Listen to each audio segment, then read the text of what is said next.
Bonjour tout le monde, aujourd'hui une vidéo sur un thème un peu particulier avec Nathalie Candiolo, médecin généraliste avec une spécialisation en gynécologie. Le thème abordé est le suivant. Peut-on être stérile après des IVG à répétition, après des interventions volontaires de grossesse?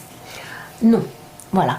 Alors déjà, on va distinguer. Il y a les IVG médicamenteuses où on donne des médicaments et la personne va faire une fausse couche déclenchée. Exact. On ne touche pas au col, donc il n'y a aucun problème. Ok.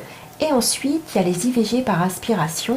Et les IVG par aspiration, c'est fait en milieu stérile, il n'y a pas d'infection. Logiquement, on va délicatement ouvrir le col avec des bougies. Donc, on n'a pas ces problèmes-là. D'accord. Je pense que ça reste de l'époque des années 60, de nos mères, nos grand-mères, où c'était des faiseuses d'anges qui faisaient ça avec les aiguilles à tricoter, il y avait des infections. Ouais. Voilà. Et puis je crois aussi qu'il y a des propos fallacieux des docteurs qui en ont ras-le-bol de voir les dames qui viennent faire des IVG, parce que ils n'ont pas très envie de faire les IVG, et que du coup, dire cette petite phrase, ils pensent que comme la personne va avoir peur, elle prendra bien sa contraception. Et en fait, moi, ce que je vois dans mon cabinet, c'est tout le contraire. C'est que la jeune femme, elle pense qu'elle va être stérile puisqu'elle a fait son IVG. Ouais. Et qu'est-ce qu'elle fait? Elle réessaye, même inconsciemment, elle retombe enceinte. Exact. Et elle va refaire une IVG. Et on rentre dans un cercle vicieux. Exact. Donc je pense que c'est pas à dire aux dames. Je pense qu'il faut essayer peut-être de comprendre pourquoi il y a les IVG. Parce qu'il y a des violences conjugales, de couple qui sont derrière. Souvent les IVG, les femmes, elles n'y vont pas de gaieté de cœur. Non. Et je pense qu'il faut arrêter avec ça. L'IVG est un droit. Et la femme, je pense qu'elle a quand même suffisamment sa tête pour savoir si elle a envie ou pas de le faire.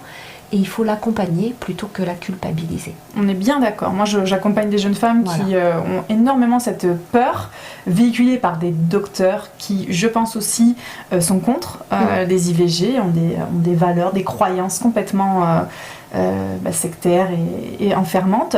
Et du coup, qui vont, comme tu l'as si bien dit, culpabiliser les femmes et qui vont se retrouver dans un cercle vicieux. Donc, c'est bien qu'on aborde aujourd'hui cette thématique que je retrouve plusieurs fois dans l'année dans mes suivis. Donc voilà, que je t'oriente avec grand plaisir à chaque fois pour m'aider à déconstruire ces idées reçues toxiques. Donc mesdames, voilà, votre corps vous appartient. Les IVG ne sont pas une toxicité, ne sont pas une mise en danger à votre fertilité. Donc on accueille cela et on vient poser des questions quand vous avez des doutes avec des professionnels bienveillants et qui sont ouverts sur ce sujet. Voilà. Merci de nous avoir écoutés. On vous dit à bientôt. Au revoir. Au revoir.